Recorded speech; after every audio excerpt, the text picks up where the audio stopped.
오늘 말씀의 제목은 하나님이 멀게 느껴질 때, 말씀의 제목입니다. 이 멀게 느껴질 때 어떻게 또 우리가 하나님 앞에 나아가야 될까? 이 하나님께 나아가는 방법, 또 이렇게도 볼 수가 있겠습니다. 멀리 느껴진다고 그대로 그냥 끝내버리는 게 아니라 우리가 더 하나님 앞에 가까이 가는 그런 기회로 삼고 그 자리를 향해서 나아가는 것, 이게 중요한 것을 말씀을 합니다. 처음에 은혜를 받게 되면 계속해서 24시간 내내 주님의 임재를 느끼게 됩니다. 저도 처음 하나님 앞에 은혜를 느끼고 그렇게 했었을 때는 정말 꿈속에서도 그렇게 주님의 말성경을 보기도 하고 찬송을 하기도 하고 그런 것들을 체험할 때가 있었습니다. 주님과 함께 한다는 사실, 주님이 이 세상을 다르게 바라보게 만들었다는 사실에 기쁘고 감사하고 행복하고 웃음도 나옵니다. 시간이 점점 지나고 이런 일 저런 일에 바쁘고 관심사가 다른 쪽으로 향해지면 어느새 주님은 멀리 떨어진 것처럼 그렇게 느낄 때가 많습니다. 지금도 주님은 2000년 전에 유대 땅에 잠시 머물다가 훌쩍 떠나가서 이제 하늘 보좌에만 앉아 계셔서 멀리 만원경으로 우리를 이렇게 보는 그런 모습이 아닙니다. 지금 주님께서는 현재 바로 여기에서 골방에서 우리와 호흡하고 계시고 찬양을 들으시고 예배를 받으시고 즐겁게 함께 하시는 분입니다. 멀리 계신 분이 아니라 함께 하는 분, 임마누엘입니다. 주님이 우리와 함께 하시는 거죠. 근데 사람들은 어쩔 때 혼자 있게 되고 침묵의 시간을 지내게 되고 또 이렇게 될 때 어떤 사람은 일부러 그런 시간을 찾아서 더 깊은 영성의 시간을 갖고 또 자기를 되돌아보고 또 한층 성숙된 모습으로 나가기도 하지만 어떤 분들은 또 혼자 있을 때 오히려 더 절망으로 치닫고 더 외로웠고 어떻게 할지를 몰라서 방황하는 그런 모습도 나타납니다. 환경이 어려울 때면 우리들은 주님은 왜 나를 이렇게 버리시고 관심도 갖지 않은가? 슬픈 마음을 토로하기도 합니다. 다윗도 그랬습니다. 시편 13편 1절 보면은 여호와여 어느 때까지니까 나를 영원히 잊으시나이까 주의 얼굴을 나에게서 어느 때까지 숨기시겠나이까? 주님의 얼굴을 바라볼 수 없다는 얘기입니다. 아예 주님이 나를 잃어버린 것 같다, 잊어버린 것 같다, 그렇게 생각을 하는 거죠. 또 22편 1절에 보면 내 하나님이여 내 하나님이여 어찌 나를 버리셨나이까 어찌 나를 멀리하여 돕지 아니하시오며 내 신음소리를 듣지 아니하시나이까. 십자가에서 주님이 하신 그 말씀이 이 시편 말씀을 인용해서 하신 말씀이죠. 이 다윗도 이런 고통과 절망 가운데서 정말 찾아도 사울에게 도망 다니고 쫓겨다니고 이리 옮기고 저리 옮기고 기름 부음 받은 자를 어떻게 그냥 탁 한번 쳐버리면 끝장날 것 같은데 그러지도 못하고 도망 다녀야만 하는 이런 상황 속에서 외치는 고백들이죠. 어떻게 해야 될지 모를 때. 그런데 사실 이렇게 지금 말을 하는 것, 시편으로 기록이 남았잖아요. 자기의 모든 것들을 고백했잖아요. 이게 하나님 앞에 나아가는 최선의 첫 번째 방법입니다. 솔직한 나의 감정을 하나님 앞에 그대로 아뢰는 것. 이게 더 깊은 믿음의 자리로 들어가는 겁니다. 이걸 하지를 못해요. 나아가지를 못합니다. 이 문제가 여기서 시작이 되는 거죠. 나아가서 하나님 앞에 아뢰야 되는 거죠. 내 마음 모두를 다 털어놓아야 됩니다. 의심, 분노, 두려움, 슬픔, 혼란한 것들, 궁금한 것들 다 내어놓아야 되죠. 아직도 성경에는 성경 난제락 해가지고 책으로도 나와 있고 그러지만 아직도 해결하지 못하는 이해할 수 없는 신학자들이라 할지라도 해결해주는 한계가 있는 것들이 많이 있습니다. 오직하면 책으로까지 나왔겠어요. 책으로 나와도 100% 정확한 것은 아니에요. 그럴 것이다 어느 정도 그러겠지 하는 거죠. 가끔 하는 말로 올라가서 물어봐야 될 것들이 많습니다. 그때가 기억도 안 나고 알아지겠지만은 리스트를 한번 만들어 볼 필요도 있겠죠. 잘 모를 때. 그러면 해결되는 방법들이 몇 가지가 있어요. 어쩔 때는 수개월, 수년이 지나서 문제가 풀리는 경우도 있고, 어떤 거는 그 자리에서 극적 풀리는 경우도 있고, 저 같은 경우는 그러더라고요. 어떤 한 문제를 갖고 고민을 했었을 때, 우연히 어떤 거의 버려져 있는 신앙 서적에서 펼쳐봤는데 거기에 답이 있었을 때도 있었고요. 또 앞부분은 구약에서 궁금했던 부분들이 쭉 읽어보니까 신약에서 해결되는 부분도 있기도 하고, 또 우연히 정말 이렇게 텔레비전이나 뭘 들었는데 탁 들려오는 말이 시발점이 해결이 되기도 하고, 뭐 그런 것들이 있었습니다. 내가 모른다고 틀린 것이 아니라 기다려야죠.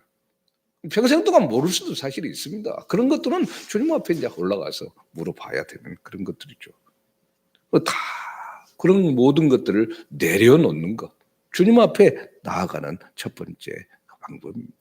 근데 사람들은 이제 그렇게 이야기를 하죠. 아이고, 먹고 살기도 힘든 상황 가운데서 무슨 뭐 하나님께 뭐 생각도 들지도 않는다. 당장 이렇게 살아봐라. 뭐 그게 너희가 마음 편하니까 예배 자리로 나간다 어쩐다 뭐 말하지.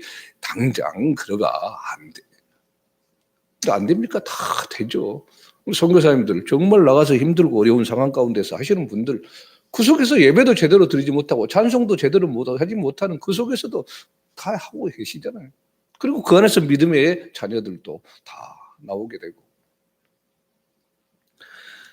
우리가 어떤 상황이냐 이게 중요한 게 아니라 어떤 모습으로 하나님 앞에 나아가느냐, 이게 중요한 부분이죠. 그 모든 것들을 내려놓고 해결해 주시기를 기도하고 살피고 나가는 거죠. 수많은 믿음의 선배들이 어렵고 힘든 신앙의 여정을 다 거쳐서 체험한 것, 한 번 택한, 한 번 주의 자녀 삼아준 백성은 절대로 버리지도 않고 떠나지도 않고 영원토록 함께 계신다는 분명한 사실입니다. 시험을 당할 즈음에 피할 길을 내주시는 분이라는 것을 압니다. 눈은 떠야 되죠. 보여주면 봐야 되는데 이게 뜨지 않고 내 앞가림만 쳐다보니까 문제죠. 또 앞을 쳐다보고 멀리 봐야 길이 보이는데 분명히 보여주는데 안 보는 거예요. 이게 문제가 아닙니까? 이게 두 번째로 하나님 앞에 나갑니다. 지금 하나님이 어떤 분이신가 이걸 알고 초점을 맞춰서 나가는 거예요. 하나님은 지금까지 나의 모든 삶을 인도해 주셨고 반드시 한결같은 분으로 계셨던 분이다.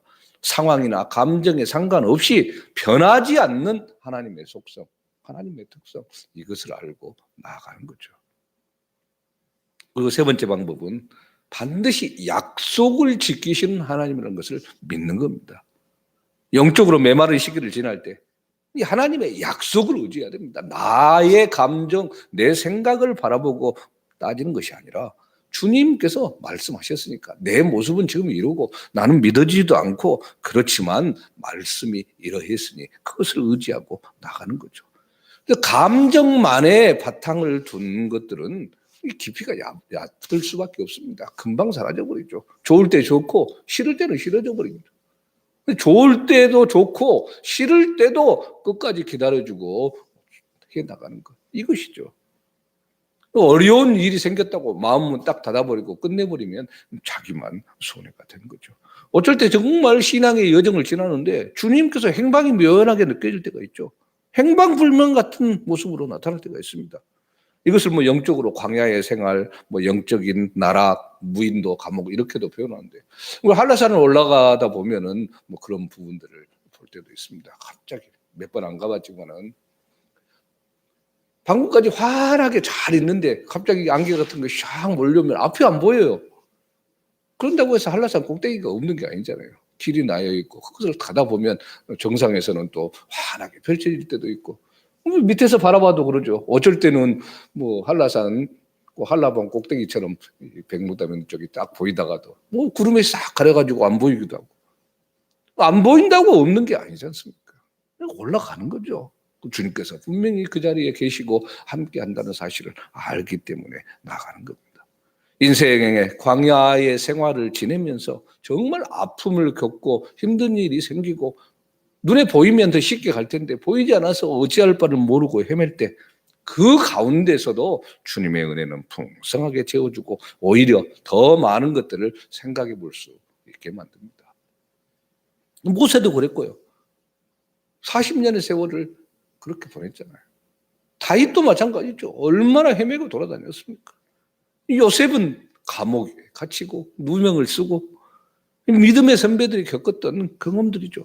뭐 아브라함은 안 그랬습니까? 하나님이 가라고 한 땅에 갔더니 아예 기근도 들고 어렵고 뭐 심지어는 자기 부인을 누이다 해가지고 부인을 뺏겨버리는 일까지 또 나와요. 뭐 이런 인생의 광야 생활을 쭉 지나면서 어두운 터널을 지나고 새로운 세계에 들어오죠. 성령 충만해서 예수 그리스도를 믿었더니 순교당해요. 이게 뭐예요 도대체. 감옥에 갇히고. 근데 그 속에서 주시는 변치 않는 하나님의 약속, 생명의 위협과 배신과 고난을 당하는 그 시간 속에서 다윗 같은 경우 주옥 같은 시편이 나올 수 있었던 거죠. 인생의 깊은 속에서. 이 일이 잘 풀리고 행복한 상황 속에서 예배하기가 쉬울 것 같지만 사실 하나님이 정말 멀리 떨어져 있는 그런 상황이 된다고 했었을 때 오히려 더 하나님을 찾는 그 모습이 더 깊어질 수 있습니다. 아무도 예배할 수 없는 그 속에서 정말 내가 하나님 앞에 결사적으로 나아가는 그 속에서 하나님은 더 많은 것들로 채워지죠. 가장 깊은 경지의 예배라 하면 바로 이 욥이 드렸던 이 예배의 모습이죠. 모든 것을 다 잃어버리고 재산도 자녀도 다 했었을 때 하나님 앞에 예배하고 나갑니다. 그리고 고백하는 것이죠. 욥은 이 고난의 시간이 좀 짧았죠, 잡기는. 근데 험악하게 고난을 당했죠. 그런 때도 하나님을 신뢰합니다. 23편 욥기 8절에서 10절을 보면 그런데 내가 앞으로 가도 그가 아니 계시고 뒤로 가도 보이지 아니하며 그가 왼쪽에서 일하시나 내가 만날 수 없고 그가 오른쪽으로 돌이키시나 배울 수 없구나. 그러나 내가 가는 길을 그가 아시나니 그가 나를 단련하신 후에는 내가 순금같이 되어 나오리라. 앞을 봐도 뒤를 봐도 왼쪽으로 오른쪽으로 하나님이 계시지 않는 것 같아요. 그런데 분명한 것, 내가 가는 길을 그분이 아시고 나를 이렇게 단련한 후에는 순금으로 만들어 주시는 것이다. 단련의 기간, 더 한 단계 성숙된, 한 단계가 아니라 두 단계, 세 단계, 10단계 높여가는 과정이라는 것을 알게 되는 거죠. 처음 예수를 믿을 때는 분명한 확신 속에서 어떤 경우는 기도를 정말 빨리빨리 응답해 준 것 같습니다. 어린아이가 밥 울면 딱 젖주고 분유 주고 금방 주잖아요. 근데 조금 크면 어떻습니까? 네가 알아서 먹어라. 아니면 차려주고 먹어라. 이렇게 하고 더 크면 야 네가 나 좀 해줘. 이렇게 되잖아요. 단계가 있는 거죠. 신앙의 성숙도가 어리면 어릴수록 빨리 응답됩니다. 그러나 성숙되면 성숙될수록 이 구름 속을 헤매는 것 같이 그렇게 나갈 때가 많습니다. 왜냐? 이제는 내가 다른 사람을 해줘야 되는 그 상황에 있기 때문이죠. 성숙되면 그 수준에 맞게 하나님을 바라봐야 되고 그 수준에 맞춰서 내 신앙의 모습들을 나타내야 되는 거죠. 주일날 순모임을 이제 새로 편성을 해서 이렇게 하자고 그랬는데 언제까지 순원으로만 있어야 됩니까? 또 어느 순간 순장이 되면 본인도 성숙된 모습 속에서 좀 자란 모습 속에서 다른 사람들을 돌아볼 수 있는 모습으로 나가야 되죠. 이게 영적인 재생산이고 주께서 또 그렇게 말씀하는 겁니다. 서로 퍼져나가는 거죠.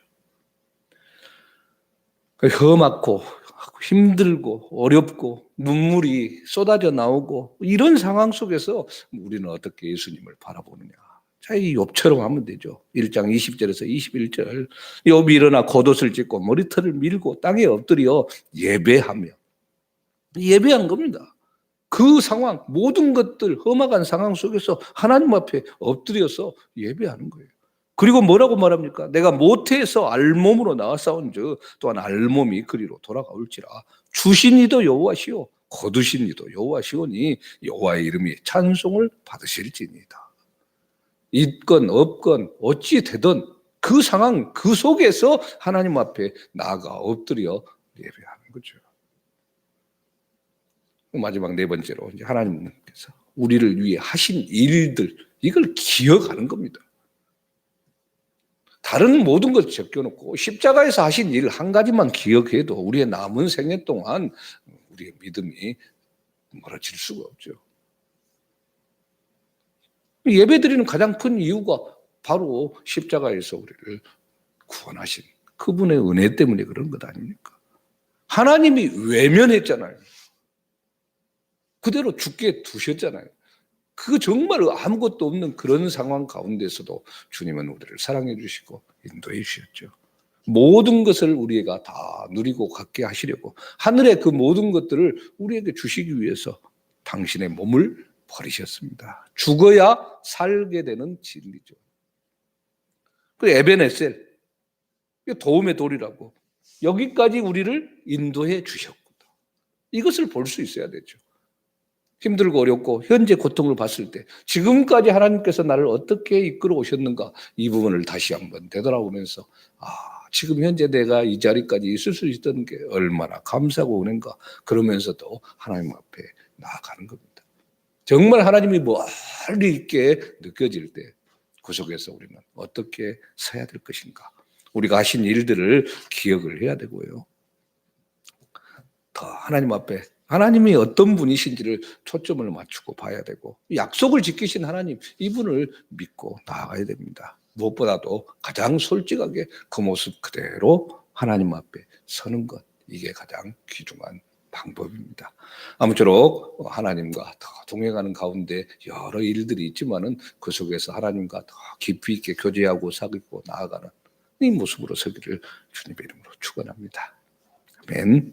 살아계신 하나님, 하나님의 특별한 사랑과 은혜 가운데 지난 또 7번에 걸쳐서 예배에 관련된 부분들을 살펴봤습니다. 하나님 앞에 예배한다는 것이 어떤 모습이어야 되는가 다시 한번 우리가 살펴볼 수 있도록 인도하셔서 감사합니다. 우리의 이 모습 이대로 하나님 앞에 서게 하여 주시고 무엇을 하든지 간에 늘 하나님 앞에 초점을 맞추고 하나님은 반드시 약속을 지키시는 분임을 잊지 말고 우리가 하신 일들을 기억하며 하나님 앞에 나아갈 수 있도록 주님 인도하여 주시옵소서. 오늘 하루도 놀라운 은혜와 사랑 가운데 하나님과 더 깊은 교제의 자리로 나가기를 소망하고 함께 하실 예수 그리스도의 이름으로 기도합니다.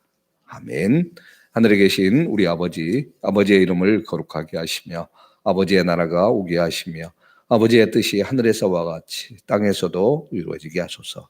오늘 우리에게 일용할 양식을 주시고 우리가 우리에게 잘못한 사람을 용서하여 준 것 같이 우리 죄를 용서하여 주시고 우리를 시험에 빠지지 않게 하시고 악에서 구하소서. 나라와 권능과 영광이 영원히 아버지의 것입니다.